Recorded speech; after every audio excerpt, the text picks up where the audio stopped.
എടാ നാറി, നീ എന്നെ വിളിച്ച മാ കുട്ടിയോ? നിന്റെ വീട്ടില് എല്ലാരും ഞാൻ അത് വിളിച്ചേക്കുന്നത് പോടാ പാട്ടി. ഞാൻ പാടുകൂടാ, വേണം നീ കേട്ടാ മതി, നീ എന്റെ ലൈവ് ഇരിക്കണം പോടാ ചേട്ടെ.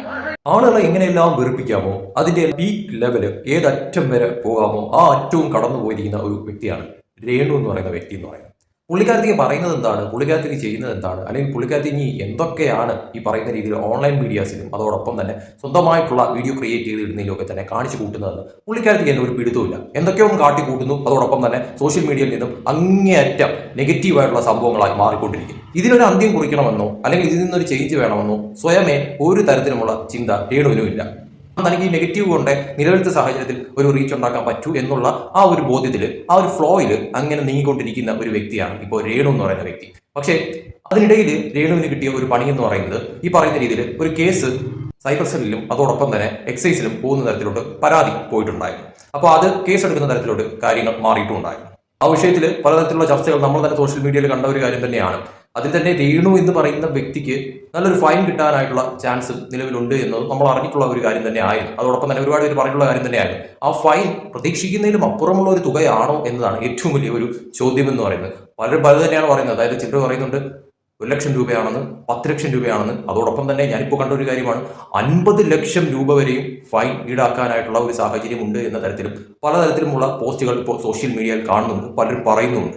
എന്തായാലും ഒരു കാര്യം ഉറപ്പാണ്, ഫൈൻ കിട്ടാനായിട്ടുള്ള സാധ്യതയുണ്ട്. അത് എത്രത്തോളമാണ് എന്നുള്ളതും അതോടൊപ്പം തന്നെ എത്രത്തോളമാണ് ആ തുകയുടെ വലിപ്പം എന്നുള്ളതും രേണുവിന് നിലവിലൊരു വിഷയമേ അല്ല. കാരണം രേണുവിന് ഈ പറയുന്ന രീതിയിൽ ഇങ്ങനെ പറന്ന് നടക്കണം, നെഗറ്റീവ് എങ്കിൽ നെഗറ്റീവ് റീച്ച് ഇങ്ങനെ ഉണ്ടാവണം, സോഷ്യൽ മീഡിയയിൽ ലൈവായിട്ട് ഇങ്ങനെ പിടിച്ചു നിൽക്കണം. അതിന് വേണ്ടിയിട്ട് എത്ര നെഗറ്റീവ് ആര് പറഞ്ഞാലും ഇനി എന്ത് ആയാലും ഒരു കുഴപ്പമില്ല. ഈ ഫൈൻ്റെ കാര്യമായാലും അതോടൊപ്പം തന്നെ ഞാൻ കണ്ടൊരു പോസ്റ്റാണ്, അതിൽ തന്നെ പറയുന്നു ഇത്ര ലക്ഷം രൂപ ഫൈൻ, അതോടൊപ്പം തന്നെ 3 വർഷം റീൽസ് വിലക്ക്, ദുബായിൽ ചെന്ന് കഴിഞ്ഞാൽ ഉടനെ അറസ്റ്റ്. അപ്പോൾ പല രീതിയിലുള്ള വാർത്തകൾ ഇങ്ങനെ പലതരത്തിൽ പ്രചരിക്കുന്നുണ്ട്. ഇതിന്റെയൊക്കെ പൂർണ്ണ സത്യാവസ്ഥ നിജസ്ഥിതി എന്താണ് എന്നുള്ളത് വഴിയെ മനസ്സിലാക്കാം. പക്ഷെ ഒരു കാര്യം ഉറപ്പാണ്, ഈ രേണുവിന് ഈ പറയുന്ന രീതിയിൽ ഫൈൻ കിട്ടാനും അതോടൊപ്പം തന്നെ സൈബർ സെല്ലിലും എക്സൈസിലും പരാതി പോകുന്ന തരത്തിലോട്ട് കാര്യങ്ങൾ മാറുകയും അതിൽ അവർ നടപടി എടുക്കുന്ന തരത്തിലോട്ട് കാര്യങ്ങൾ മുന്നോട്ട് കൊണ്ടുപോവുകയും ചെയ്യുന്നുണ്ട്. അതിന്റെ അപ്ഡേറ്റും കാര്യങ്ങളൊക്കെ തന്നെ ആ പരാതി കൊടുത്ത ആൾ തന്നെ വ്യക്തമാക്കിയിട്ടുള്ള ഒരു കാര്യം തന്നെയാണ്. അതൊക്കെ അവിടെ നിൽക്കട്ടെ. പക്ഷേ ഇതിൻ്റെ ഇടയിലും ഞാനിപ്പോൾ കുറച്ച് മുന്നേ ഒരു വീഡിയോ കണ്ടിട്ടുണ്ടായിരുന്നു. അത് ഈ പറയുന്ന രീതിയിൽ രേണുവിൻ്റെ ഒരു ലൈവാണ്. ആ ലൈവ് വീഡിയോയിൽ രേണുവിൻ്റെ വളരെ നല്ല വാക്കുകളാണ് ഞാൻ കാണാനിടയായത് അല്ലെങ്കിൽ കേൾക്കാനിടയായത് എന്ന് പറയേണ്ടി വരും. കാരണം എന്ന് പറയുന്നത് പച്ചത്തെറികൾ ഒരു കൂസലുമില്ലാതെ ലൈവിൽ വന്നിരുന്ന് ഇങ്ങനെ വിളമ്പുന്നു. രേണുവിൻ്റെ ലൈവോ രേണുവിൻ്റെ ഏതെങ്കിലും പോസ്റ്റിന് താഴെയോ പോയി കഴിഞ്ഞാൽ അതിൻ്റെ കമന്റ് ബോക്സ് ഓപ്പൺ ആക്കി കഴിഞ്ഞാൽ നിരവധി പല രീതിയിലുമുള്ള പല ഭാഷകളിലുമുള്ള തെറി അഭിഷേകങ്ങൾ ഉണ്ടാകുന്നത് സ്വാഭാവികമായിട്ടും പലർക്കും കാണാൻ സാധിക്കുന്ന ഒരു കാര്യമാണ്. അതിന്റെ ഒന്നും തന്നെ കമന്റ് ബോക്സ് രേണു അങ്ങനെ അധികം ഓഫാക്കി വയ്ക്കാറുമില്ല. കാരണം എന്ന് പറയുന്നത് ഈ കമന്റ് ബോക്സുകൾ ഓരോന്നും ഇങ്ങനെ തൂക്കി പിടിച്ചുകൊണ്ട് വന്നിട്ട് അതിനെക്കുറിച്ചൊരു വീഡിയോ ക്രിയേറ്റ് ചെയ്തിട്ട് വീണ്ടും അപ്ലോഡ് ചെയ്യുക എന്നതാണ് രേണുവിന്റെ ഇപ്പോഴത്തെ ഒരു ഹോബി എന്ന് പറയുന്നത്. കാരണം നമ്മൾ ഓരോ ദിവസം ഓരോ വീഡിയോ, ഇന്ന വ്യക്തി എന്ന് പറയുമ്പോൾ അതിനെക്കുറിച്ചൊരു വീഡിയോ വന്ന് ചെയ്യും. അത് പിന്നെ ഈ പറയുന്ന രീതിയിൽ ആരെങ്കിലും എടുത്ത് റിയാക്ട് ചെയ്യണം, അല്ലെങ്കിൽ ഈ പറയുന്ന രീതിയിൽ അതിനെക്കുറിച്ച് ആരെങ്കിലും ഒക്കെ വിമർശിക്കണം, അതിന്റെ താഴെയും വന്നിട്ട് ആരെങ്കിലും ഒക്കെ റെക്കമെൻഡ് ചെയ്യണം. ഇതൊക്കെയാണ് രേണുവിന്റെ ഇപ്പോഴത്തെ ഒരു ഹോബി എന്ന് പറയുന്നത്. കാരണം റീച്ചാണ് എല്ലാം. അത് ഏതെങ്കിലും തരത്തിലൊക്കെ തന്നെ ഇങ്ങനെ നെഗറ്റീവ് ഇമ്പാക്റ്റ് ആക്കി ഇങ്ങനെ ഉണ്ടാക്കി കൊടുത്തുകൊണ്ടിരിക്കണം. അതുപോലെ തന്നെയാണ് ഇപ്പോൾ ലൈവിൽ വന്നിട്ടും ഏതോ ഒരു സംസ്കാരമില്ലാത്തവൻ ഈ പറയുന്ന രീതിയിൽ എന്തൊക്കെയോ പറഞ്ഞു. അതിന് തിരിച്ച് രേണുവിന്റെ ഭാഗത്ത് നിന്ന് വന്ന മറുപടി എന്ന് പറയുന്നത് അതിന് വെല്ലുന്ന തരത്തിലുള്ള സംഭവമായിരുന്നു എന്നുള്ളത് എടുത്തു പറയണം. ശരിക്കും പറഞ്ഞാൽ രേണുവിന്റെ കുഴപ്പമെന്ന് പറയുന്നത് ഇത് തന്നെയാണ് എന്നത് എടുത്തു പറയേണ്ടത്. കാരണം എവിടെ എന്ത് സംസാരിക്കണമെന്നോ ആർക്ക് റിയാക്ട് ചെയ്യണമെന്നോ അറിഞ്ഞുകൂടാത്ത ഒരു തരം സ്വഭാവമാണ് രേണു കാണിച്ചുകൊണ്ടിരിക്കുന്നത്. ഇത് തന്നെയാണ് രേണുവിന്റെ ഒരു നെഗറ്റീവ് എന്ന് പറയുന്നത്. ഏറ്റവും വലിയൊരു മൈനസ് പോയിന്റ് എന്ന് പറയുന്നത് ഇത് തന്നെയാണ് എന്നത് എടുത്തു പറയേണ്ടത്. കാരണം ഇപ്പോൾ എന്താ പറയുക, ഒരു പരിധി വിട്ട് ഒരുപാട് പേര് ഇങ്ങനെ പറയുമ്പോഴത്തേക്കും സ്വാഭാവികമായിട്ടും നമുക്കും ചിലപ്പോൾ തിരിച്ചെന്തെങ്കിലും പറയണമെന്ന് സ്വാഭാവികം. ഞാൻ അതിന് രേണുവിനെ സമ്മതിക്കുന്നു. പക്ഷേ അത് റിയാക്ട് ചെയ്യുന്നത് നമ്മൾ റിയാക്ട് ചെയ്തു, ഒരു തവണ റിയാക്ട് ചെയ്തു, പിന്നും ഇങ്ങനെ തുടരെ റിയാക്ട് ചെയ്തുകൊണ്ടിരിക്കുന്നതിൽ ഒരു കാര്യമില്ല, ഒരു അർത്ഥമില്ല. ഒന്നുകിൽ നിങ്ങൾ ചെയ്യുന്ന കാര്യം എന്താണെന്നുള്ളത് നിങ്ങൾക്ക് തന്നെ നല്ല ബോധ്യമുണ്ട്. അതിന് ഏത് തരം റിയാക്ഷൻ ആയിരിക്കും, എന്ത് തരത്തിലുള്ള റിയാക്ട് ആയിരിക്കും അതിന് കിട്ടുക എന്നുള്ളത് നിങ്ങൾക്ക് തന്നെ സ്വാഭാവികമായിട്ടും അറിയാം. അപ്പോൾ അത് ആ ഒരു സെൻസിൽ എടുക്കുകയാണ് നിലവിലത്തെ സാഹചര്യത്തിൽ നല്ലതെന്ന് പറയുന്നത്. അല്ലെങ്കിൽ ആ ഒരു തരത്തിൽ ഒരു ചെവിയിലൂടെ കേട്ട് മറ്റൊരു ചെവിയിലൂടെ കളയുക, അത് മാത്രമേ ഇവിടെ ഇപ്പോൾ ചെയ്യാനായിട്ടുള്ളൂ. അല്ലെങ്കിൽ നിങ്ങൾ ഈ പറയുന്ന രീതിയിൽ നിങ്ങളുടെ കമന്റ് ബോക്സ് നിങ്ങൾ സ്വയം ഓഫ് ചെയ്തിട്ടിട്ട് നിങ്ങൾക്ക് ചെയ്യാൻ പറ്റുന്ന കാര്യങ്ങൾ നിങ്ങൾ ചെയ്തിടുക.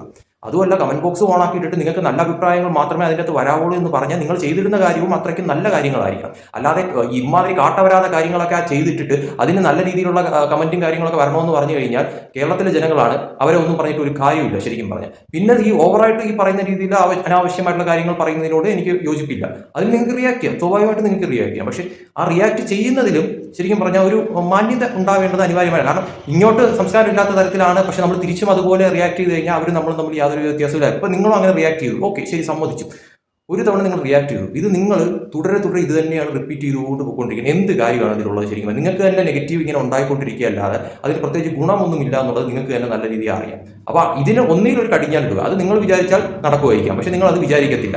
സോ നിങ്ങൾ ഇത് കണ്ടിന്യൂ ചെയ്ത് പോകുന്നിടത്തോളം നിങ്ങൾക്ക് ഈ നെഗറ്റിവിറ്റി ഇങ്ങനെ നിലനിന്നുകൊണ്ടിരിക്കും എന്നുള്ളത് നിങ്ങൾക്ക് തന്നെ നന്നായിട്ട് അറിയാം. സോ അതിന് നിങ്ങൾ തന്നെ ബൂസ്റ്റ് ചെയ്യുന്ന രീതിയിൽ ഇങ്ങനെ വന്നിട്ട് ഓരോ വീഡിയോയിലും ലൈവിലും ഒക്കെ വന്നിട്ട് ഇമാതിരിയുള്ള വർത്തമാനങ്ങളൊക്കെ സംസാരിച്ച് ബാക്കിയുള്ളവരെ വീണ്ടും നിങ്ങൾ തന്നെ ചൊറിഞ്ഞ് അവരെ കൊണ്ട് ഓരോ കാര്യങ്ങൾ ചെയ്യിപ്പിക്കുകയാണ് നിങ്ങളിപ്പോൾ ചെയ്തുകൊണ്ടിരിക്കുന്ന കാര്യമെന്നോ. എന്നിട്ട് ഞാനൊന്നും അറിയുന്നില്ല, ഞാനൊരു പാവമാണ്, ഞാൻ എങ്ങനെയെങ്കിലും ജീവിച്ച് പോകട്ടെ എന്ന് പറയുന്നതിൽ എന്ത് അർത്ഥമാണ് അല്ലെങ്കിൽ എന്ത് ലോജിക്കാണ് അതിലുള്ളതെന്നാണ് എനിക്ക് മനസ്സിലാവുന്നത്. കാരണം നിങ്ങളുടെ വായിൽ നിന്ന് വരുന്നത് ഭയങ്കര നല്ല വർത്തമാനങ്ങളാണ് എന്നുള്ളത് ഈ ലൈവ് കാണുമ്പോൾ തന്നെ നമുക്ക് മനസ്സിലാവുന്ന ഒരു കാര്യമാണ്. ഇതിനപ്പുറം ചിലപ്പോൾ നിങ്ങൾ പറയുമായിരിക്കാം, പക്ഷേ അതിലും ഒരു ലിമിറ്റ് എന്തുകൊണ്ട് നല്ലതാണ്. കാരണം ഈ പറയുന്ന രീതിയിൽ ഇപ്പോൾ പബ്ലിക്കായിട്ട് നമ്മളൊരു കാര്യം ഇടുമ്പോഴത്തേക്കും പബ്ലിക്കിൻ്റെതായിട്ടുള്ള റെസ്പോൺസ്, അതിന് നെഗറ്റീവും പോസിറ്റീവും, അതിന് എത്ര കൊമ്പത്താളായാലും അവർ കമന്റ് ബോക്സ് തുറന്നു പോയി കഴിഞ്ഞാൽ അതിൻ്റെ അത് പോസിറ്റീവും കാണും, നെഗറ്റീവും നല്ല രീതിക്ക് കാണും. സോ അതൊക്കെ ആ സെൻസിൽ എടുക്കുക എന്നുള്ളതാണ് ഒരു സോഷ്യൽ മീഡിയയിൽ ഇതുപോലുള്ള കാര്യങ്ങളൊക്കെ ചെയ്ത് ഇടുന്ന ഓരോ വ്യക്തികളും ക്രിയേറ്റേഴ്സ് ആയാലും അതോടൊപ്പം തന്നെ എന്ത് തരം ആൾക്കാരായാലും ചെയ്യുന്ന ഒരു കാര്യമെന്ന് പറയുന്നത്. പക്ഷെ ഇവിടെ രേണുവിൻ്റെ ഭാഗത്ത് നിന്ന് പരിധി വിട്ടുള്ള കാര്യങ്ങളാണ് ഉണ്ടായിക്കൊണ്ടിരിക്കുന്നത്. സോ അതിന് പരിധി വിട്ടുള്ള റിയാക്ഷനും കമന്റുകളും അതോടൊപ്പം തന്നെ അപരാധ വിളികളും ഒക്കെ തന്നെ പലരിൽ നിന്നും ഇങ്ങനെ വന്നുകൊണ്ടിരിക്കും. നിങ്ങൾ മറുപടി കൊടുത്തുകൊണ്ടിരിക്കാനാണെങ്കിൽ ശരിക്കും പറഞ്ഞാൽ രേണു ഒരു കുന്നോളം വീഡിയോ ഇങ്ങനെ ചെയ്തുകൊണ്ടിരിക്കേണ്ടി വരും. കാരണം ഓരോരുത്തരുടെ കമന്റ് എടുത്തുകൊണ്ട് അതിന് റിയാക്ട് ചെയ്യുക, അല്ലെങ്കിൽ ഓരോരുത്തരുടെ ലൈവിൽ വരുന്ന റിപ്ലൈക്ക് ഇങ്ങനെ മറുപടി കൊടുക്കുക. നല്ല നല്ല കാര്യങ്ങളാണ് രേണുവിന്റെ ഓരോ വീഡിയോ കാണുമ്പോഴത്തേക്കും, അതോടൊപ്പം തന്നെ ഓരോ കാര്യങ്ങൾ കേൾക്കുമ്പോഴത്തേക്കും, ഓൺലൈൻ മീഡിയാസ് ഇടുന്ന വീഡിയോസ് കാണുമ്പോഴത്തേക്കും അതിന് ആൾക്കാർക്ക് പറയാൻ തോന്നുന്ന കാര്യങ്ങളെന്ന് പറയുന്നത്. സോ ആരെയും ഒന്നും പറഞ്ഞിട്ടൊരു കാര്യമില്ല.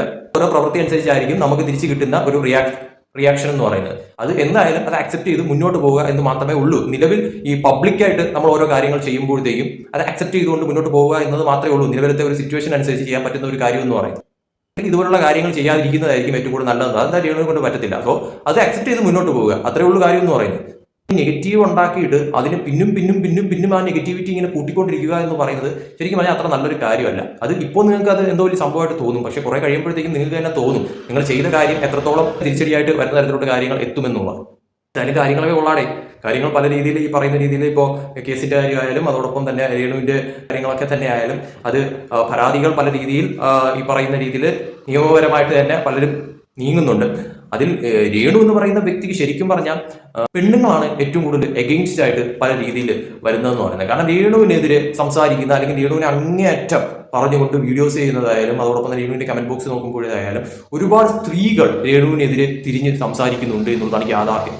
അപ്പോൾ അത്രത്തോളം പേര് ഈ പറയുന്ന രീതിയിലാണെന്ന് മാത്രമല്ല, അപ്പം ഒരുപാട് സ്ത്രീകൾ ഉൾപ്പെടെ രേണുവിനെതിരെ ഈ പറയുന്ന രീതിയിൽ ഇപ്പോൾ പൊതുശല്യമായി മാറി എന്നുള്ള തരത്തിൽ പറയുന്ന ആ ഒരു തരത്തിൽ വരെ എത്തിയിട്ടുണ്ടെങ്കിൽ രേണു തന്നെയാണ് ചിന്തിക്കേണ്ടത്, രേണു തന്നെയാണ് സ്വയം മാറേണ്ടതെന്ന് പറയുന്നത്. അതിന് പറ്റിയില്ല അല്ലെങ്കിൽ അതിന് കഴിയുന്നില്ല എന്നുണ്ടെങ്കിൽ, അതായത് രേണുവിനെ കുറിച്ച് കുറ്റം പറയുന്നവരുടെയോ അല്ലെങ്കിൽ രേണുവിനെതിരെ വിമർശനങ്ങൾ ഉന്നയിക്കുന്നവരുടെയോ വാ അടപ്പിക്കാനായിട്ട് രേണുവിന് ഒരു തരത്തിലുമുള്ള അർഹതയും ഇല്ല എന്ന് പറയേണ്ടി വരും.